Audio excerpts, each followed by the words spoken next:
I'm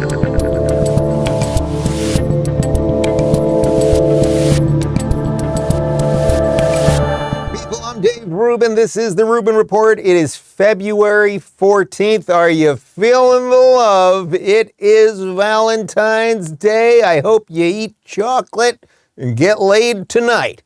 We are live streaming on Rumble, YouTube, and Locals. If you get laid during the day, that's fine too. Wherever it works out for you guys, just fine. Enjoy it. Hope you have somebody that you love. Hope you love somebody. And if you don't, get cracking. Time is of the essence. That's the point. We do a post-game show every day. It's going to be very lovey-dovey today at rubinreport.locals.com. And I think we're just going to dive right into the show today because we have a jam-packed program with all sorts of notes and things. And I checkmark things when I think they're particularly good. If you are playing along on Twitter, you may have noticed that over the last day and a half or so, I've been going pretty hard on this organization known as NewsGuard, which is a lefty nonprofit, though funded by the government. I'll have the receipts for you in just a moment. And they have been reaching out because they want to do a big piece on the Rubin Report. They don't like me very much, and they want to find out about our journalistic integrity and a whole bunch more. Now, interestingly, this all started yesterday. Yesterday was Monday.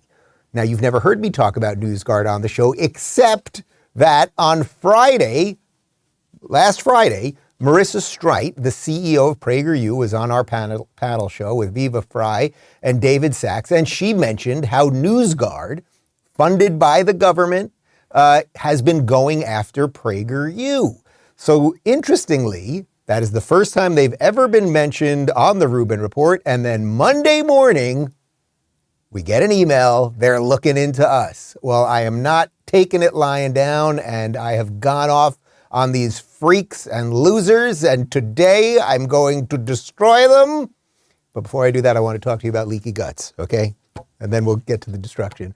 You guys know that a leaky gut is caused by a toxin that's in all the, quote, healthy foods that scientists have been telling us to eat with a fraudulent food pyramid for the longest time. This toxin, according to Dr. Gundry, a world-renowned cardiologist, is affecting millions of people nationwide. Warning signs include weight gain and fatigue, and digestive discomfort and stiff and achy joints, even skin problems. These side effects are often mistaken for normal signs of aging because leaky gut develops usually over a matter of years and sometimes even decades.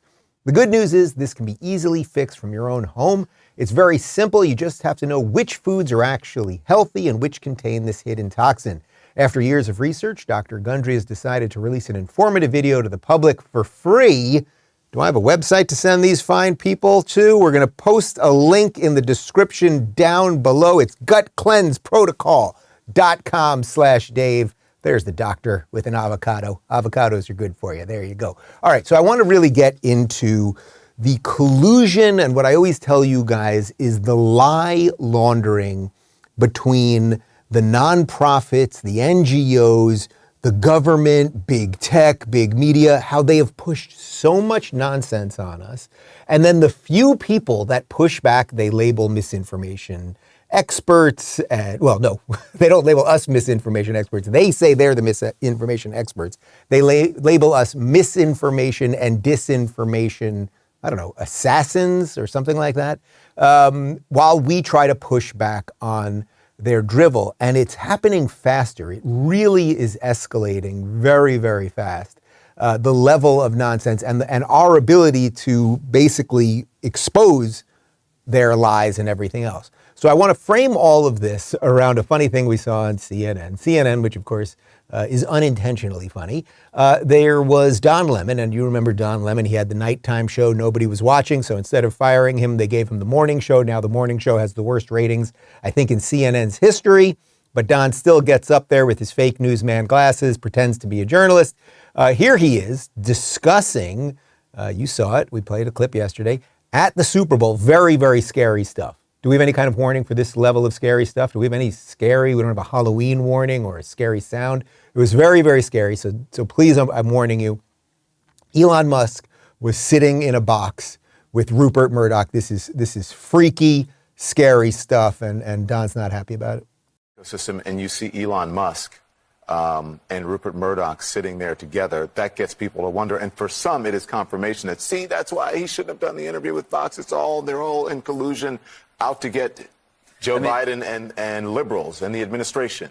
I mean, it is kind of, Musk has sort of positioned himself as this rebel against traditional media, sitting next to, one of the great media moguls of our era who has these vast holdings. Maybe most interesting, Murdoch's daughter Elizabeth, a prominent media executive sitting next to Musk, who is theoretically currently in the search for a CEO to replace himself, which I think she's sort of an interesting candidate for that gig. Were you that surprised, though, to see them sitting next to each other? I don't think I was that surprised. No. It stood out, but it wasn't like, oh, wow.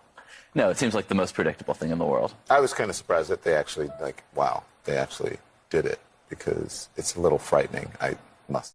Wow, it's a little frightening. Two guys sitting next to each other peacefully, probably eating hot dogs. Could really freak you out, That is scary stuff. But there's a reason that Lemon is scared, obviously. Oh, by the way, the guy there that they were bringing on as the analyst, that guy, Ben Smith, I don't know, it said under his name, he's something of Semaphore, I don't know what the hell that is, but he used to be the CEO of BuzzFeed. So this guy is like a full-on trash journalist. That's all he is. He also has that weird, that asexual affect that I keep talking about. I don't know why it is that these guys on TV have to talk like this. Like maybe they could talk like adults, but for some reason, if they come off as completely asexual, then somehow people think that they're saying something nice because they sort of have that Trudeau thing. I don't know. Anyway, why is Lemon afraid that a big tech guy who's coming in and saying, hey, I'd like an even playing field and I'd like more voices to be heard and we're not going to ban people based on political views and we're going to have a more transparent terms of service and things of that nature. Why is he so freaked out that that guy would be sitting next to a media mogul? Now, obviously he doesn't like Rupert Murdoch because everybody's watching Fox. For the set of people that still watch cable news, and there are a certain set of people that still do, it's increasingly less, obviously. People are tuning out, cutting the cord and all that sort of thing. Now you can get Fox digitally, but the point is people are watching cable news as a whole less, but they really have left CNN. They've really left MSNBC, and Fox News is still getting millions and millions of viewers on every program. So he obviously doesn't like Rupert Murdoch. So the idea of the free speech guy sitting down with the media guy who's controlling the network that people watch, that's scary, because what could happen? Don Lemon, with his low-rated morning show, could lose the narrative, and all they have is the narrative. Here is video of Matt Taibbi. Matt Taibbi is an actual journalist. You know him. He is the one that released the first edition of the Twitter files. So Elon brought him into Twitter. You may remember that first round of Twitter files. He also brought in Barry Weiss, Michael Schellenberger, a couple other people, said to them, here's what's going on here. You guys can do whatever you want with this information. The only thing that I ask is that you release it on Twitter. That jives with my experience with Elon, which was I sat down with him for a couple hours and all he said was, hey, you can say whatever you want as long as it's true. So this guy is actually trying to restore journalism. That would freak out and be very frightening for a guy like Don Lemon and his cohorts at CNN. Anyway, here is Matt Taibbi explaining Hamilton 68. Okay, now you're gonna have to jump with me on this one for just a moment. He's explaining Hamilton 68, this dashboard that was used for disinformation. And watch this, and then we're gonna show you how it actually was used. You'll see what I'm doing here, I promise.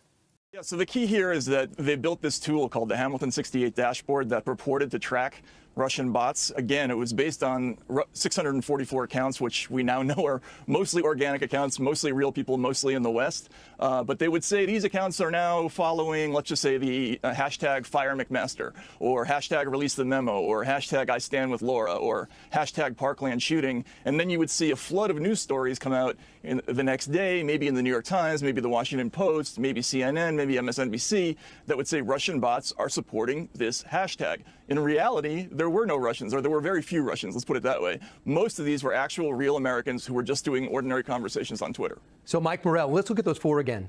Mike McFaul, ambassador to Russia, certainly has credibility. Mike Morrell used to brief Bush as well as Barack Obama, CIA guy. And then a Podesta, as left-wing as it gets, was supposed to be the chief of staff of Hillary Clinton, ran her campaign. And Clint Watts, an MSNBC contributor. So he could continue this false reporting as so-called experts in Russian bots on another news network. Okay, this is seriously important stuff, because this is how the lies get laundered. So those guys that they showed the images of right there, they create this dashboard called Hamilton 68 to make it seem like Russian bots are running rampant and affecting our elections and everything else. And it's completely untrue. Now we're going to show you a compilation of mainstream media circulating the idea that Hamilton 68 has something to do with Russians and bots. This is just wild, right? So Taibbi is reporting the truth. The truth is these guys came up with this dashboard. It had nothing to do with the Russians. Now watch how the media has been reporting on this for weeks and months, actually. Twitter tracking tool that's called Hamilton 68. They're now reporting that Twitter accounts linked to Russian influence operations, well, they've been upping the frequency with which they're promoting this hashtag, release the memos. There's a dashboard, Hamilton 68, named after the Federalist paper, Alexander Hamilton's Federalist paper, which focused on election meddling and protecting the process, which focuses on Twitter feeds and has determined that Russia was indeed, or sites alleged to be connected with Russia, were interfering in the Alabama election. Russian-linked Twitter accounts tried using the tragedy to stoke the nation's political divides. Kremlin-linked accounts flooded Twitter, using hashtags like Parkland and Gun Control Now to get into trending conversations. According to data collected by the nonpartisan dashboard Hamilton 68. The bad news is the Russians are continuing to attack our democracy. Do you guys get it? Like, again, it's one of those things. Once you see it everywhere. It had nothing to do with Russian bots. These guys, Bill Kristol, McFaul, these guys came up with this thing to point everything at Russian bots. Does that sound kind of familiar? Remember, we had a couple impeachment hearings from that orange man and all that stuff. So why am I mentioning all of this? Well, at the top of the show, I mentioned that NewsGuard is going after me. NewsGuard is one of these sort of non-profit organizations that use a name called NewsGuard. Makes it sound like they're guarding the news, like they're good guys. Although it's a bit ironic, sort of like reliable sources who are actually unreliable sources. And what they do is they look at TV shows, they look at websites, and now they look at podcasts. Apparently that's new as of yesterday, to decide, are these people being truthful? But of course, as you know, and we will now lay out the case, they are a bunch of partisan hacks, and they are getting government dollars to look into private citizens. I'm a private citizen. They're looking into me. So how did this all start? Well, on Friday, I had PragerU CEO Marissa Streit on the show, and she mentioned that NewsGuard has been looking into them. Now, before I show you the clip, why would NewsGuard be doing this? So they can put you on a list, right? So they say, PragerU bad. They put you on a list, and then what their hope is that they can get that list to the New York Times, which is always what happens. Nobody reads these little NewsGuard things. You've never heard of NewsGuard before Friday, right? But what they do is they come out with their study, which is completely fraudulent. The New York Times then reports on it, and then other companies, advertisers, whatever it might be, they go, all right, you know what, actually, we're just not going to work with PragerU. We're not going to, license them our video player. We're not going to put ads on their programming, et cetera, et cetera. So this is how they launder the lies and do their mafia tactics. So let's go to the beginning of this. This is how it started. This is just on Friday. Again, I had never mentioned NewsGuard on the show before. Here is PragerU CEO Marissa Streit talking about what's going on with NewsGuard and PragerU. Marissa, I'm sure none of this surprises you because you guys at PragerU, when we talk about censorship, you guys have been in lawsuits with Google and YouTube before and been fighting the algorithmic tricks and all that stuff for quite some time. Well, I think that's where Jim Jordan was trying to reach. He's trying to figure out and really highlight to the public and to Congress how involved these media companies have been with the government. And this is one of the issues that we have had when we've sued YouTube, and now we have these issues with NewsGuard. The answer that we keep getting when we're experiencing censorship is that these are free, these are companies, they are free agents, they're allowed to do whatever they want to do. And we keep highlighting the fact that there is government intervention. It's just we can't seem to grasp where it's coming from. And hopefully these congressional hearings, but more so, more investigation. And I agree, we need to start asking the FBI, why are media companies like mine have felt so much pressure to censor, to self-censor, and not just self-censor when we produce content about climate or about the lockdowns. I don't call it, I call it the lockdowns. Why have we been threatened with being, basically taken off the internet entirely. Okay, so one of the things that happened to PragerU after NewsGuard wrote a piece about them, said that they were very scary, is that JW player, which is one of the video players that's on a lot of the websites. So YouTube has its own native video player, Rumble has its own native video player, but if you go to a random website, they license a video player from somebody else. JW Player is sort of the ubiquitous one that's on most of these websites. They broke their relationship with PragerU after NewsGuard went after them. So that's what she's talking about. You put these scary ideas out there. PragerU is somehow misinformation and they're mean right-wing people. And then other organizations, they start getting freaked out because we live in this bizarre time of cancel culture, which we're trying to extricate ourselves out of. And then you start losing your ability to put your videos up or sell ads on your stuff or whatever it might be. So anyway, that was Friday. Again, I have never referenced NewsGuard on the show. I don't give a flying F about NewsGuard until they come for me. So on Monday morning, my assistant, Daphne, forwarded me this email. Dear Daphne, I'm Zach Fishman, and I'm a reporter with NewsGuard, a service that reviews news and information websites and television shows for credibility and transparency.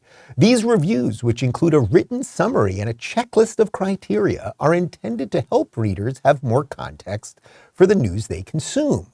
We are in the process of expanding our purview to podcasts. How bizarre, they're suddenly doing that the Monday after I mention them.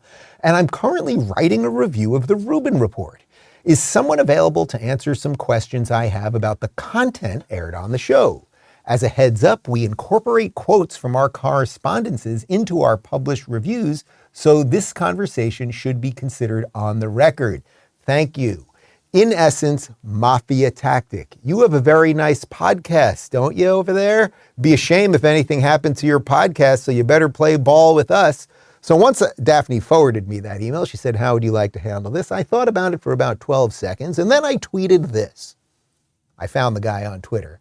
Hey, ZB Fishman, my assistant passed along your email, and there's a copy of the email. So I wanted to go on the record for you and NewsGuard as requested. Quote, who on the government instructs your policies and where do you get your funding?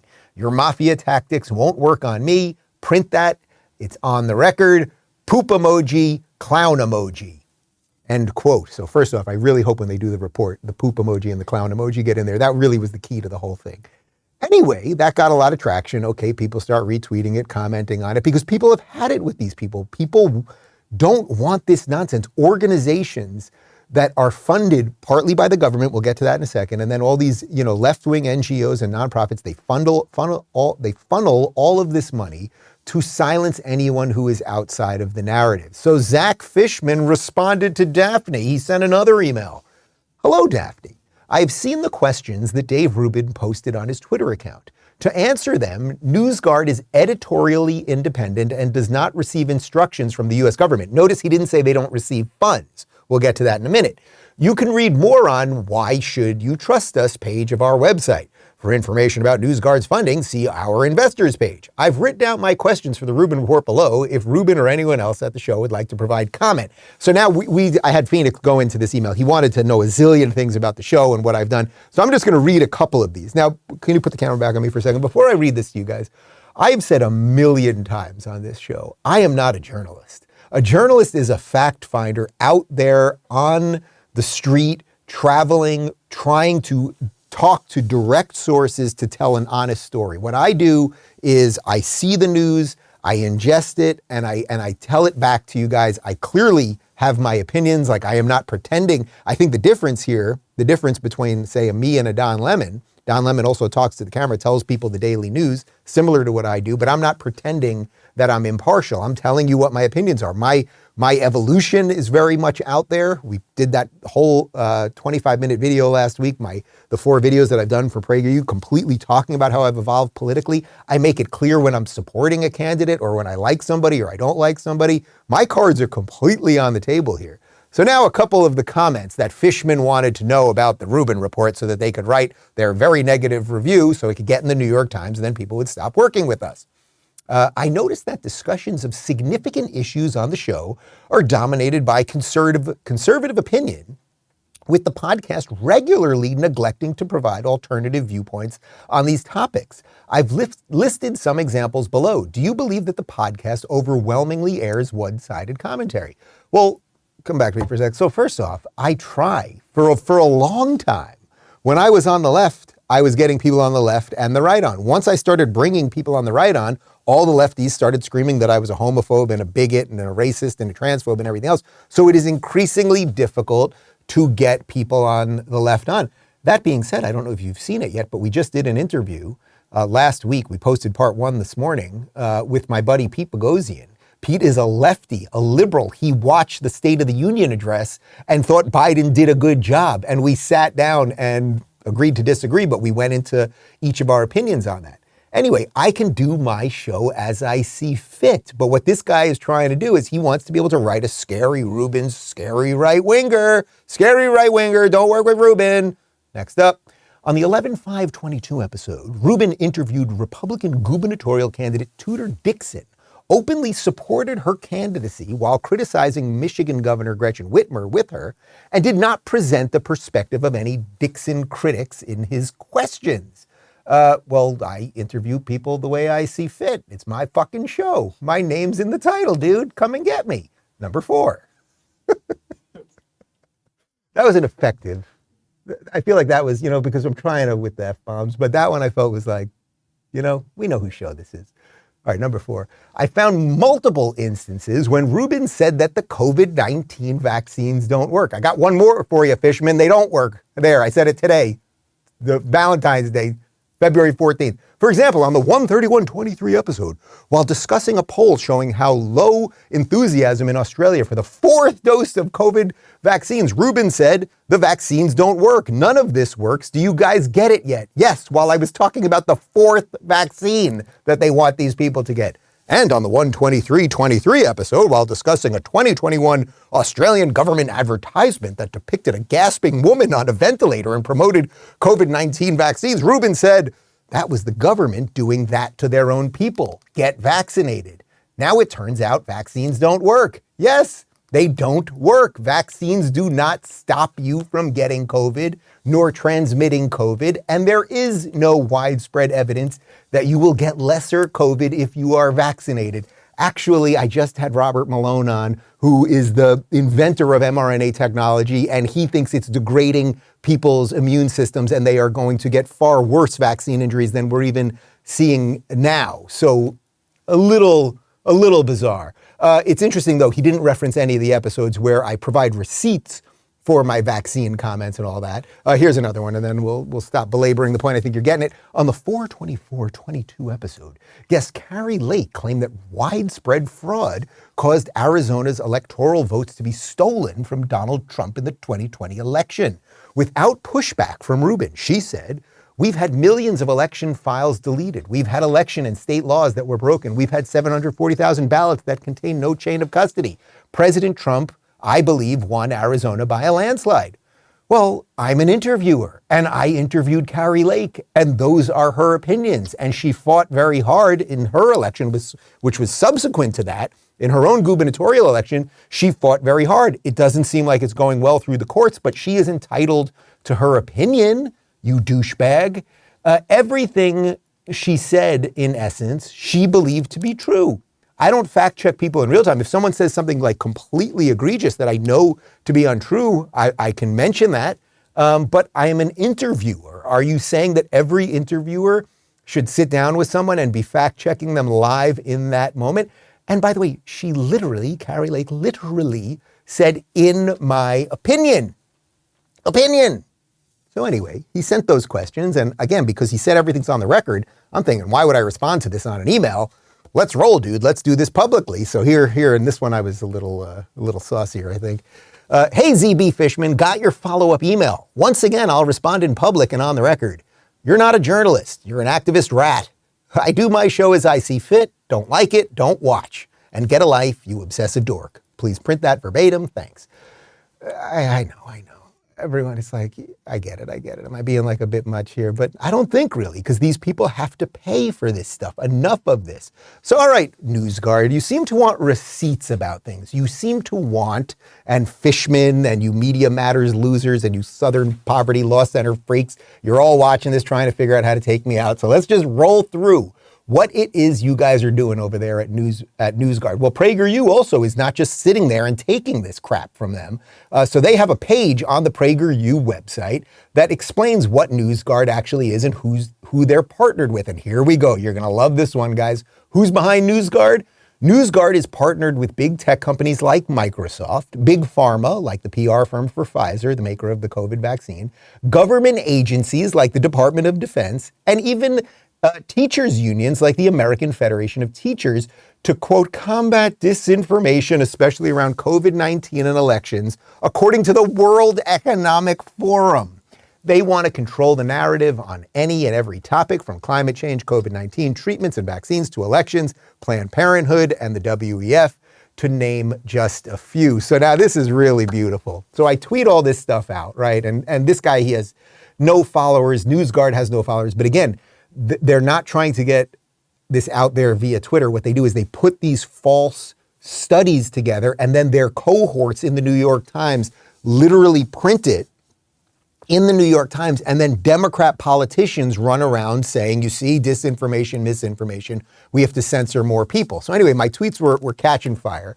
And Brendan Leslie, who is in charge of Florida's Voice, they are an actual independent journalist outfit here in Florida. He did Brendan's a great guy. We're going to get him on the show. He did great work in Southwest Florida after the hurricane. He texted me this morning and he said, Dave, I saw your tweets about this. It's funny because another guy at NewsGuard has been going on after me, and I got him to admit in an email that they do take money from the government. So he sent me the email. Here you go. This is someone named Samuel Howard going after Brendan Leslie. It is true that a minor portion of our revenue comes from small federal contracts begun during the Trump administration to provide reports on Russian and other state-sponsored disinformation. I hardly think this makes me a Fed any more than someone working with a utility that supplies electricity, phone, or internet services to the government makes that person a Fed. I do hope you will respond to our questions. Brendan obviously is not responding to those questions. He did send me that. Now, it's interesting. He's saying that they're just getting a little bit of money. Well, it took me all of 30 seconds to do something on the computer. I opened up my computer. You guys know I don't like to open my computer that often. I'm doing most of my stuff on the phone, but I opened up my computer. What's going on with this thing? Here we go, from USA Spending. This is the official usaspending.gov website. A purchase order from the Department of Defense to NewsGuard Technologies for $750,000. That ain't nothing. So the government, you really need to understand this. And this is so consistent with the Twitter files and everything we are finding out in every which way. The government pays this place called NewsGuard to take out voices they don't like with these false, nonsensical, ridiculous questions going after opinion makers and things of that nature. And then they get it into the New York Times, and then this is how they do their censorious lunacy. This is how they do it. Also, it's a very poor analogy that he gave there, because electricians are not contracted to combat dissidents of the government.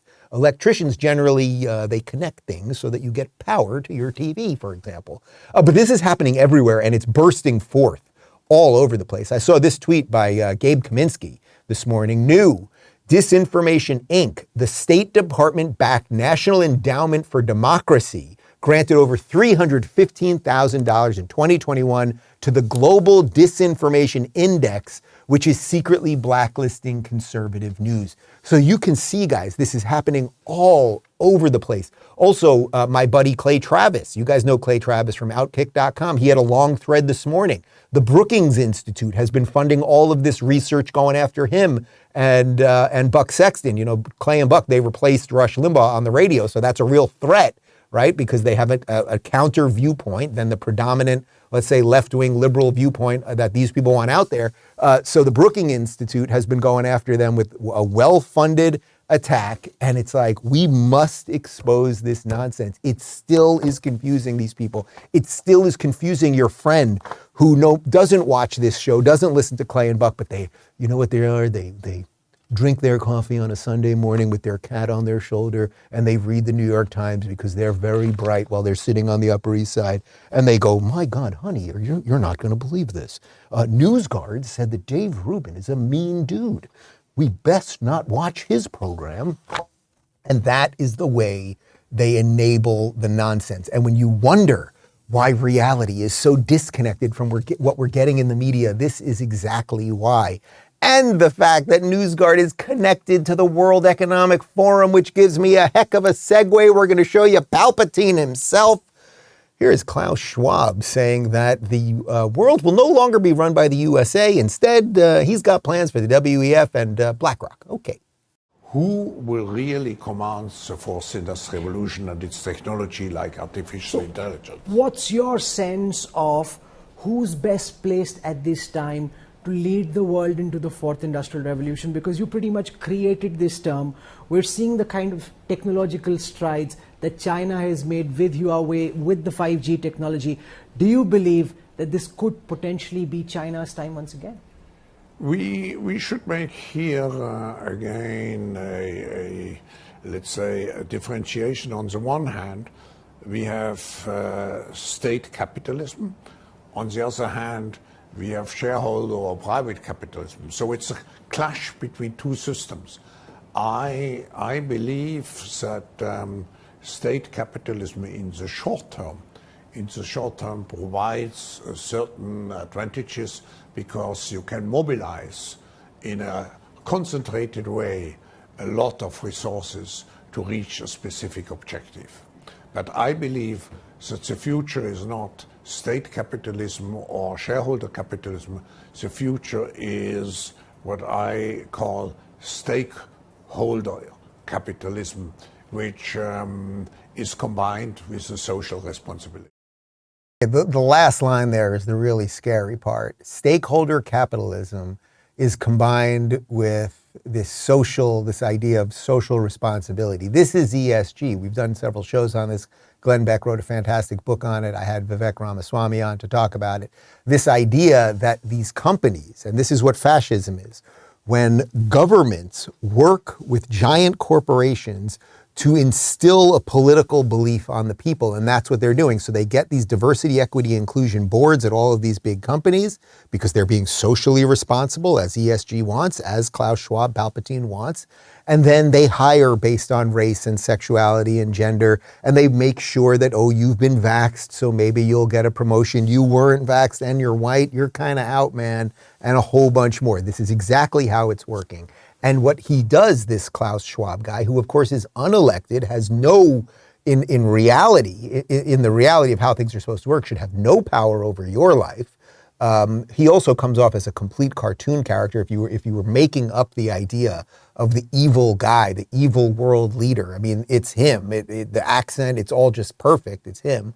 But what they then do is they have their little World Economic Conferences. Obviously, we covered the last one in Davos quite extensively a couple weeks ago. And then they send the world leaders back to their countries to institute their policies. This is top-down evil nonsense. We sent many, many high-level American officials there. And then what happens? Well, you know, we talked a little bit, and I did a show with Matthew Termond about Brazil, what's been going on in Brazil and the election upheaval. And of course, you're not seeing any of it on mainstream media. But now Brazil basically has a socialist communist government.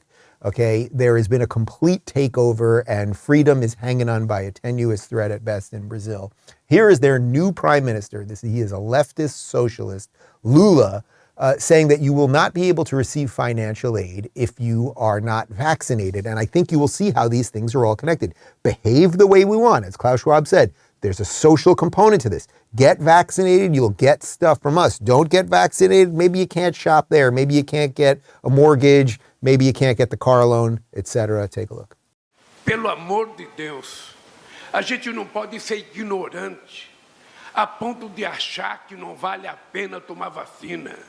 Uma mãe que não leva o seu filho para tomar vacina contra a paralisia infantil. Uma mãe que não leva o seu filho para tomar vacina contra o sarampo, contra a rubéola, contra qualquer outra coisa. Eu fico me perguntando que tipo de amor que essa mãe tem pelo seu filho, que ela não cuida do filho no momento mais importante que essa criança pode ser vacinada e pode evitar ter uma doença mais delicada na vida dela.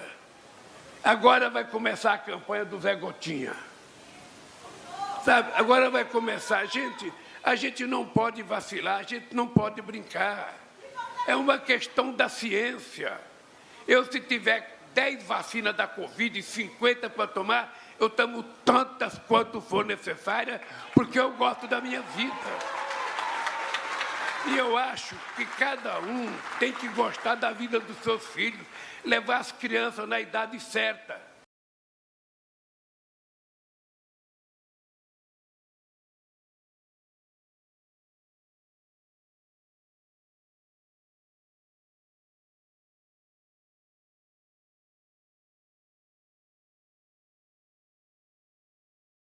And if you don't do what he wants, and remember, he's supposed to be the lefty, the socialist, right? These are always supposed to be such nice people. Does he seem very nice, as he would gladly take someone's child away from them if they choose not to have this poison injected into their child whenever the state deems it necessary, on top of the fact that he clearly does not think that, and you can get this one on me, NewsGuard, he clearly himself doesn't think vaccines work if you need 10 to 50 shots. Would you say, I would say 40 is probably roughly the threshold. Like at the 39th shot, when you're getting shot number 40 and you're like, does this thing work? What are we doing here? My arm hurts. But these are bad people. These are bad people. They are deeply connected. And I think you can see how I'm trying to paint you that picture of how it's big government, it's big tech, it's these nonprofits, and then the government itself funding these things, and that's how the lies all get laundered. So how can we connect that back to something that's going on here in the United States? Well, one of the interesting things happening is that the school choice movement is picking up major, major steam. It's happening in Iowa. It's happening in Arkansas. We're pushing for it here. I hope that DeSantis is going to get on it fully here. We have a better version of a public school system here because we've done so much to fight the woke, but it is happening from state to state where they are deciding now, and it's all red states, to fund students instead of systems. So you will get, say, a credit of X amount of dollars, and then you can go, okay, I can either send my kid to the public school, I can send them to this charter school, I can send them to this private school. If I do one of these things, I may have to make up some extra money, but more choice, so the schools then become competitive, so hopefully they start actually teaching instead of indoctrinating. But how is that connected to all of this? Well, the Democrats really don't want that. Why is it that Democrats really want everybody in public schools where they learn about wokeism and they learn that boys are girls and chopping off your genitals is good and they are indoctrinated with things like the 1619 Project and everything else? This seems to be happening in every blue state that there is. And here is Katie Hobbs. Katie Hobbs is the Democrat governor of Arizona. And here she is, she's being asked a question about why she doesn't support school choice. Choice is good, right? I thought the Democrats are supposed to be pro-choice. But here she is being asked, why doesn't she support school choice? And she kind of doesn't really get to do much of anything here. Take a look. I want to play something that the state House Majority Leader said in response to your plan. I think this was his response to your State of the State address. Okay. We also think it's only right that Arizona students have the same choice that Governor Hobbs had attending a private school, which she credits for helping her build a better life. A reference there to the private Catholic high school that you went to. So why shouldn't all students have a chance at what you said was so important in your own life? Look, I grew up in a working class family. This was well before any of this public assistance for private school existed, and my parents made that choice. I begged them to send me to public school, and we sacrificed a lot. There were times in my family that we were on food stamps, and so it was a choice that they made, and they struggled to make that choice. What I want is for every student in the state of Arizona, no matter where they live, to have access to high quality public education. And with this universal voucher system, that's not happening. But if their system is failing, if their public school is failing, no to giving them a chance to go somewhere else like you did? The schools are failing because we are failing to invest in them. I actually feel bad for Carrie Lake. The fact that Carrie Lake lost to that woman is deeply depressing. And she also does that thing where you talk like this at the end of every sentence. So you don't really have to say anything because you're talking like this. So then people are like, oh my God, they talk like that. So they're obviously okay. So you understand, her parents did everything they could, if they were on food stamps apparently, but they somehow could scraggle enough change to get her out of the public school system because they obviously were worried about the public schools. So they did everything they could while they were eating their little TV dinners, and they sent her to private school, but she does not want to give that opportunity to other people. But why is that, and how is that connected to what we're talking about? Because what would be the best way of brainwashing a generation, taking an entire generation of young people and turning them into asexual, purple-haired socialist wackadoodles? It would be by sending them to state education, where the teachers now, and Libs of TikTok is constantly showing teachers saying, in essence, this, they are there to reprogram the minds of these kids. And it is evil and it is dangerous, and this is the policy of the Democrat Party. So while folks like Hobbes try to force Americans into state education indoctrination, we actually have other leaders that are crushing that system. We've got a DeSantis video. Can you believe it? Yeah, DeSantis, go. So this college board, like, nobody elected them to anything. They're just kind of there, and they're providing service. And so you can either utilize those services or not. And so they've provided these AP courses for a long time. But, you know, there are probably some other vendors who may be able to do that job as good, or maybe even a lot better. So I've already talked with Paul, and I think the legislature is going to look to reevaluate kind of how Florida's doing that. Of course, our universities can or can't accept college board courses for credit. Maybe they'll do others. And then also just whether our universities do the SAT versus the ACT. I think they do both, but we're going to evaluate kind of how all that process goes. But at the end of the day, we highlighted things that were very problematic. And I tell you, it wasn't just people like me saying that. Across the political spectrum, people were saying that, like, you know, this really is junk. Why don't we just do and teach the things that matter? Why is it always someone has to try to jam their agenda down our throats? Contrary to all of the harpies on The View, we showed you the videos yesterday who were screaming that DeSantis doesn't want anyone in Florida to learn about racism or civil rights or anything else. What he's doing is taking an AP course where high school kids will get college credit to learn about queer theory in African American studies, while also being taught that reparations are good, which is a political stance, not something that should be taught in high school, and a whole bunch of other nonsense. And all he's doing is pushing back against it. And that's what these people hate most. So the reason they censor Clay Travis, the reason they write these ridiculous reports, and the reason that the government funds these things to silence us, the reason they're doing that is because too many of us are waking up. I don't know how long that can be a tenable position, but to continue a little bit further on this schooling situation. So Randi Weingarten, you know her, she is the president of the teachers union. And here she is saying she's very upset that the College Board, which they handle these AP classes, she's very upset that they caved to scary Ron DeSantis. You know, when I first saw what the College Board did, and let me just confess, I am an AP Gov teacher. I have taught not African American studies, but I've taught AP Gov. And so I was disappointed, as I said that day, with what the College Board had taken out.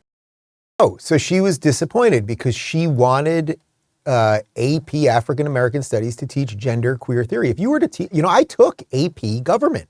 I think it was American History or AP Government. I don't remember even the title, but I took it in 12th grade. I think I got 3 college credits, something like that. I had to take a test at the end, and you have to pass the test so that you get those college credits. But they weren't trying to indoctrinate us. We learned about things like the separation of powers, the Constitution, the Declaration of Independence, all of those old documents that we are founded upon. It was pretty good. My teacher was Mr. Gessner. He was fantastic. I loved the guy, absolutely loved the guy. So there she is, and she's saying, well, I'm an AP teacher too. I teach AP Gov. Well, AP Gov is wildly different than this nonsense. But of course, she's not going to address what's actually, and this is exactly what they did on The View the other day.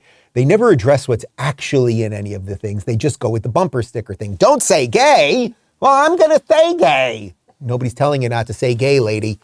So how do we combat those who wish to censor us? The simple truth is just say enough. Just tell the truth. Just be brave. Don't cave. And you will win, because you will wake more and more people up. One of the guys who I'm continually working on is Bill Maher. And here he is on his show listening to Paul Begala, leftist activist Paul Begala, who can't understand why nothing's working right from his own side. And then Bill has to lay out some truth. Democrats and my fellow liberals, it's the people we supposedly care about who are the victims of crime. It's those folks who are voting for more security, more safety, more and better cops. And it's the white liberals who want to defund the police. This is a big Achilles heel for the Democrats, is it not? Oh, they need to get out in front of it. They need to. I want a Democrat to stand up and say, you know, some people belong in jail. You know, the rapists, the murderers. One clap for that. Yeah, I'm sorry that they do. I think that's very interesting. I'm going to go out on a limb. Some people do belong in jail. Look, we don't have to do the whole Bill Maher thing, but, you know, the fact that he even called out the one person clapped on that some people deserve in jail, because liberals are all afraid of each other.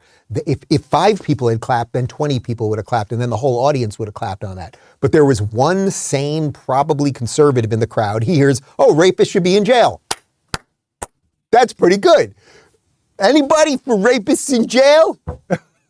And Bill's going, yeah, rapists should be in jail, you morons. I will give Bill a lot of credit on that. He is the only host I have ever seen in television history who attacks his own audience when they're being stupid. Now, again, Bill always will vote for Democrats. I'm going to keep working on him, so be it. But the point is, Paul Begala, it's our guys, it's us that are doing this. Why don't we do better than this? Well, who are you always voting for, moron?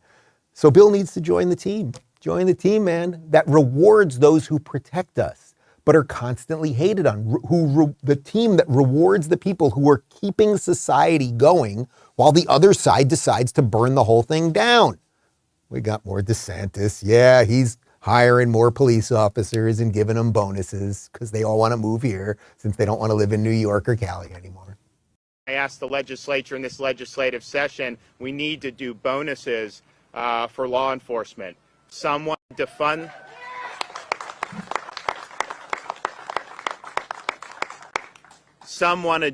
the police. We're funding the police and then some. And that is the stark difference, whether it is at the education level, whether it is at the policing level. That is the stark difference between what's happening here in Florida and what's happening in places like New York and California. And that's why their descent into that black hole of destruction, or the videos that I showed you of all the drug users in San Francisco, it's like it comes from state education. It comes from lack of personal responsibility. It comes from high taxes and high regulation. So people can't start small businesses, so they can't have their dreams. So then they become dependent on the system, and they literally aren't as happy. They aren't as fulfilled in their lives. And that's why there is this urban decay in those places. And that's why it is freaking flourishing right here. And that's why if DeSantis runs, his theme should be simple: make America Florida. That's it. That is the answer. We have it. But at the end of the day, regardless of which way the political wind is blowing, you must fight for what's right. We have had too many people that haven't. Are the Republicans getting balls right now? It does seem that way. And what's happening, even as that happens, as more of us wake up from the mainstream media slumber, as more people get red-pilled and everything else, the Democrats are having trouble explaining their policies, right? That's why Katie Hobbs, who we showed you a moment ago, the governor of Arizona, she refused to debate Kari Lake. Now, she won, so she won't debate next time either if she runs again. But this is what they do. They have the media behind them, so they very rarely have to explain themselves. So now Chuck Schumer, who 20 years ago was a decent, moderate liberal, he's just a leftist, he's just got nothing left. There's just nothing left. He's also related to Amy Schumer, which is just disgusting. Did you know that? I'm not making that up. They're cousins or something, yeah. Or he's her uncle or something. Anyway, he went on The View because they were having trouble explaining why, despite Biden's vivaciousness and energy and all of those things, why is it that people don't seem to support the guy? So Chuck had to run some cover. Senator, President Biden's State of the Union doubled as a soft launch for 2024. And President Biden has made historic accomplishments, which you were speaking to, in job growth, health care, infrastructure. But an ABC News poll, I know earmuffs, whoopee, says that the voters are even less enthused about Biden running again than Trump. Now, can you explain the disconnect between what we are seeing in the successes and what the polling is showing? I think first you can't always believe polling. Thank you. Hey, there was a poll in 1983 that said Ronald Reagan would get clobbered. And of course, he won a huge victory. But second, I think part of it is that we now have to make sure the American people, they've read what we have done. Yeah. But they haven't. Chuck Schumer doesn't have a neck. He's just a head on a body. You might want to look into a neck extension, or, you know, those women that put the rings so they get that long neck. We got to get one of those for Chuck.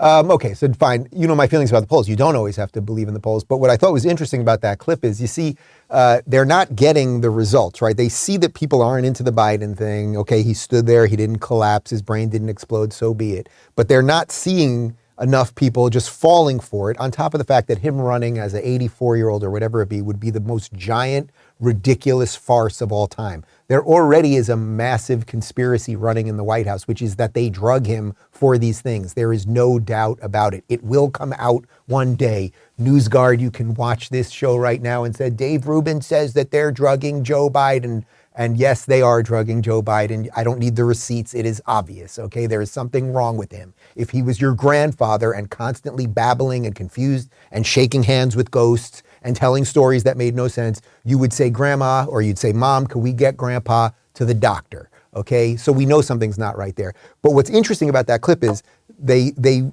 constantly carry water for the guy, and then a day or two after the State of the Union, they bring out Chuck Schumer so that he can run cover for him too. Let's just try to imagine if this was 3 years ago and Donald Trump was giving the State of the Union, and let's say Donald Trump's poll numbers weren't that great, much like Biden's. Do you think they'd bring out Ted Cruz to be like, Ted, the guy is so freaking great. Lowest all-time black unemployment, lowest all-time Hispanic unemployment, all these peace deals in the Middle East, stock market's going crazy, but people don't get it. Ted, could you help us out with this Donald Trump guy?